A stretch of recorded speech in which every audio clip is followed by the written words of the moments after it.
Hey guys, welcome to PastorChef. Andy, good to see you. Thanks, Dunk. Great to be here with you. Mate, what are we cooking today?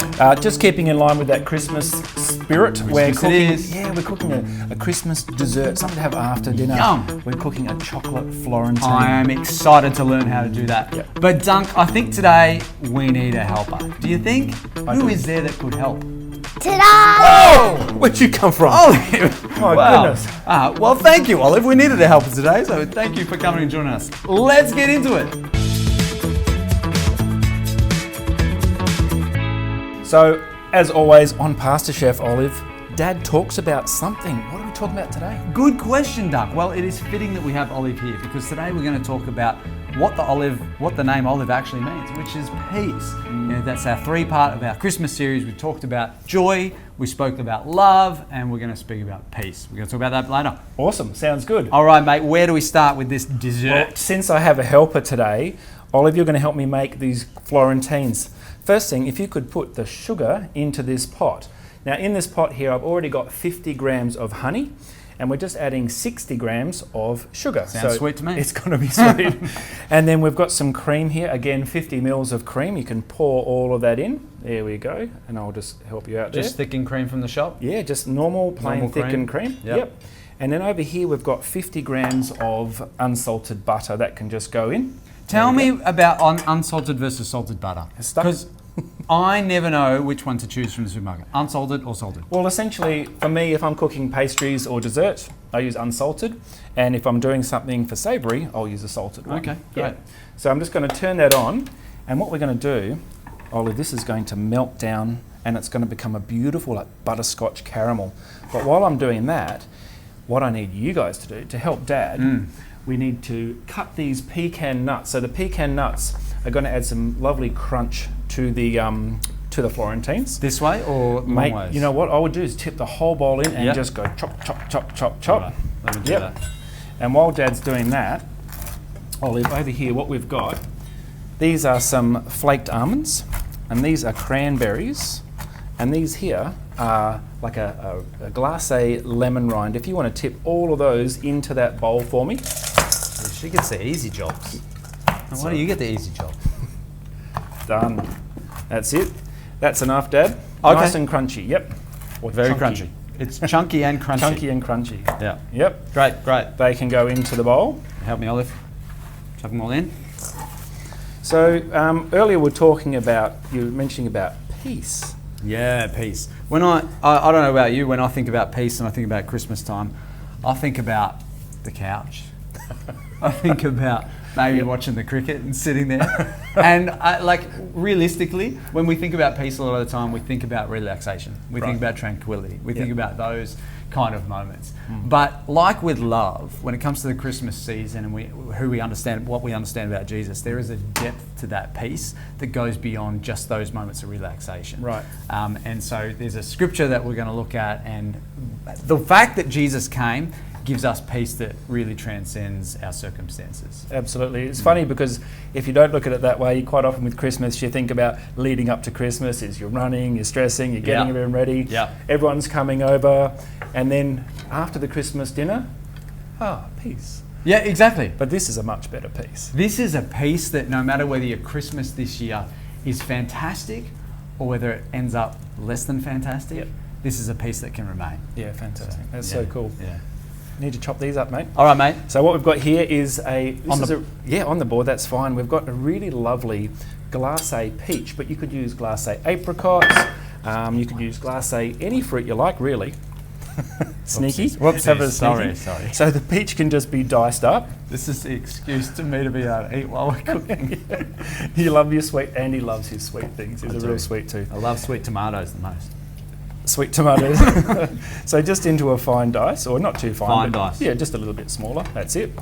And those glace cherries can just be cut in half. Yeah. So they're not so large. Do and then I put this in now? We'll just watch that knife there. Do you put those in, Olive? You need to talk to Duncan if you ask him a Do I question. put this in? You can. So the glace peaches can go in there. And while Dad's cutting those, have a look at this, Olive. See how it's all getting bubbly? So we need to cook this until it's about 118 or 120 degrees Celsius. So we're going to use a thermometer to test that. And the reason it needs to be hot is that we make sure that the sugar has gone thick enough so when it cooks, it sets really well and it's nice and crunchy to eat. Doing a great job there. These things are a little bit harder to cut when they're so And they're sticky. very sticky. They are so They are very sticky, aren't they? What are they? Are they taste good, Olive? Do you need a taste test one? I already did. Look, I was trying to give you an opportunity to taste test another one. But that's okay. Thanks for being honest, love. Doing a great job. Okay, so what I'm going to do here is I'm just going to take a temperature test. And Olive, if you could tell me, how much is that going to get up to? It's getting there. 13. 114. Getting there. Very, very close. So that means we're nearly ready to mix. Awesome. Great. Excellent. Now, I've just got here a mandarin. Done. You could also use an orange, or you could even use a lemon if you like. And we're just going to grate some fresh rind into there as well. And that just makes it sort of nice and fresh and zesty. And nice and Christmassy. You know, Mum's going to love this dish. Mum loves her fruit and her zest. Yep. Okay, so Looking good. now, Olive, if you could mix all of those together, the almonds, the pecans, glace fruit, a bit of zest from the orange as well. Yeah. Wonderful. Want to give me a we're little run? 120 degrees there. Now, Dad, I'll get you to help with this one. And we're just going to done. watch out there here, Olive. If you can put the bowl here. I'm going to pour this hot mixture into here. And then, Dad, if you could, give that a really good stir. Sure. Until it's well combined. That's it. And at this stage, we do have to be careful because it's hot, but the fruit will cool down that toffee as well. So within just a few minutes, it will be cool enough to touch. That's it. So you really got to get on this stirring straight away. A good, nice mix. Yeah. That's it. Looking good? Yep, looks great. Great. And then what we do now. Now I've just realised. What's that, mate? All of the viewers are learning their stirring technique from me Right. because I'm always the one stirring. I'm not sure that's a good thing. That's all right. I think you've done a great job. Okay, great. Yeah. So what we're going to do now is we're going to just get a spoon of that mixture and just plonk it into there. And just using the other spoon so your fingers don't touch it, we'll just put it down. So Olive, I'll get you to keep doing that. About that much into there. Push it down. A little bit more if it's not enough. Like that. So that's it. Perfect. All right, get to it. So while Olive is doing this task, why don't you take us away about this piece? Yeah, peace around Christmas time. And obviously we talked about what we allude to when we sometimes think about peace, but there's a depth to that peace.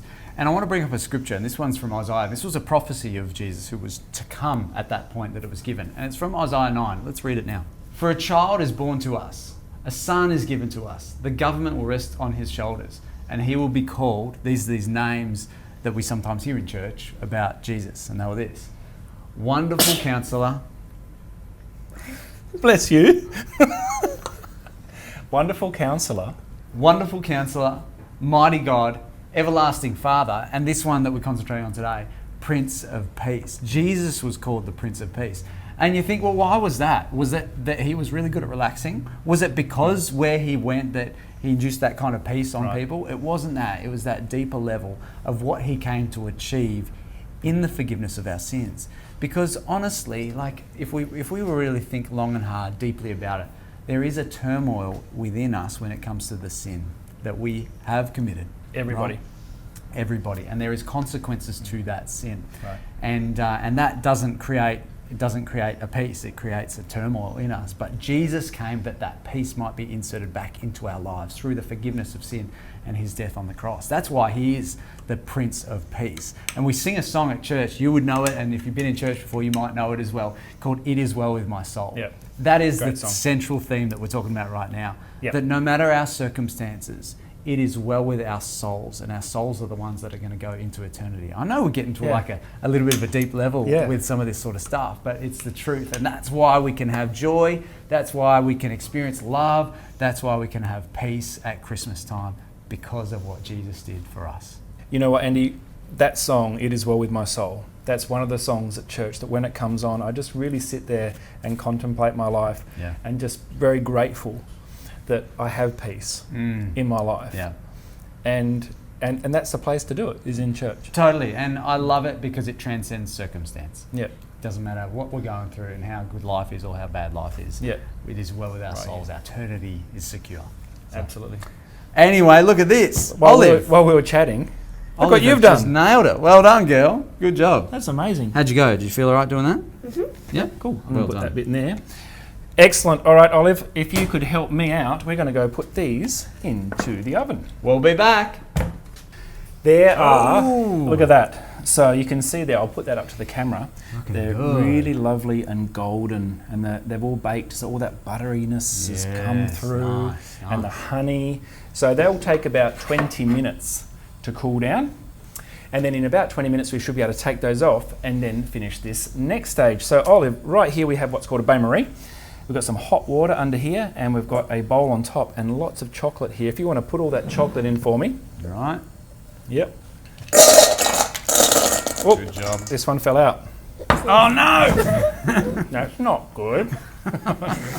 And what we're going to do, Dad, if you could hold that, and Olive, Yep. just carefully stir that chocolate for me. And we're just going to talk while we're eating chocolate. Oh, that's moving. That's It's- melting. Wow. Gonna that's melt super quick. really quick. Yep. And when that chocolate's melted, we're going to get these Florentines and dip them in the chocolate. So we'll be back That sounds in about 2 yum. minutes. Once it's melted. It looks really yum. It looks yum. You like chocolate? I concur. You know what that means? I agree.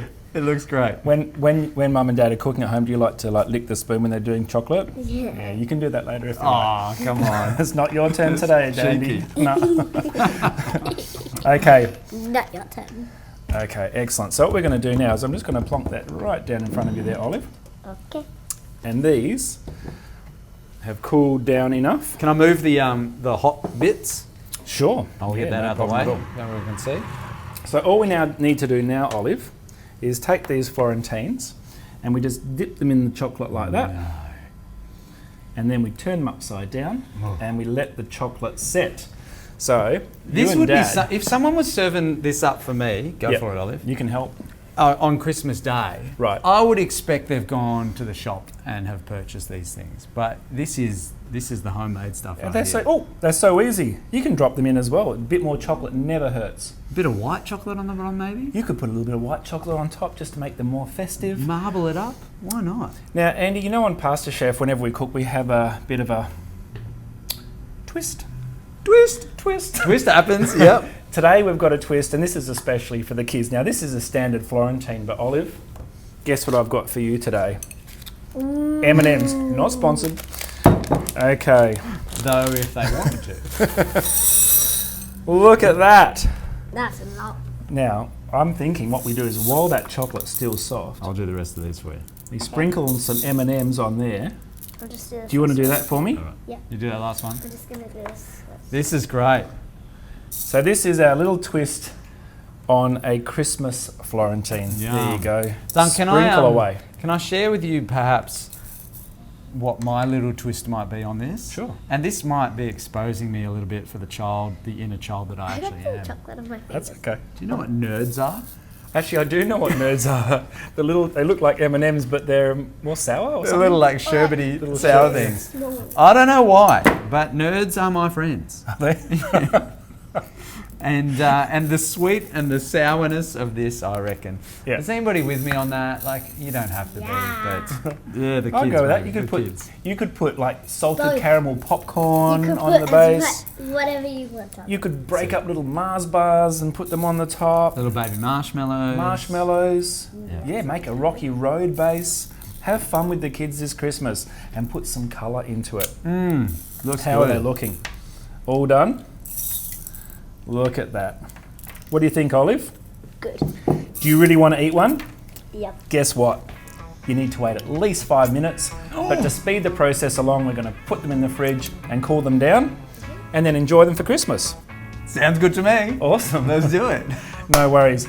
And again, peace at this Peace. Christmas time. We would encourage you to lean into that peace, and really it comes from that knowledge of Jesus, what he has done for us.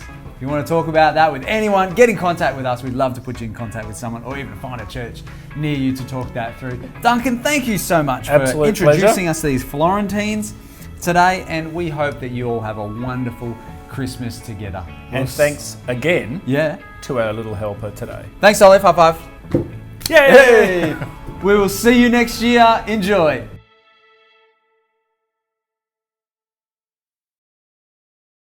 Did you see me looking at my head? You were looking at me. Oh, how did I do that?